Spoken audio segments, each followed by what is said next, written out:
कोल्हापूर शहरातील रस्त्यांची दुरुस्ती गतीनं आणि दर्जेदार पद्धतीनं व्हावी यासाठी हालसवडेमधील भाडेतत्वावरील डांबरी प्लांटमधून प्रीमिक्स उपलब्ध व्हायला सुरुवात झाली आहे.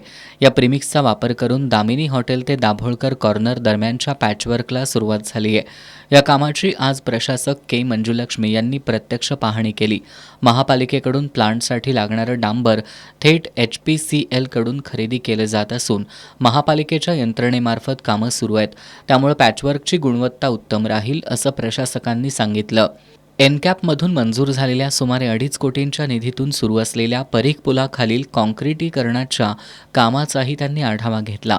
RL ज्वेलर्स ते परीख पूल आणि तिथून रेल्वे फाटकापर्यंतच्या मार्गावरील कामांची त्यांनी पाहणी केली. पाणीपुरवठा, ड्रेनेज आणि विद्युत विभागांनी काँक्रीट दरम्यान समन्वय ठेवावा आणि कोणतंही लिकेज असल्यास तातडीनं दुरुस्त करावं असे निर्देश त्यांनी दिले.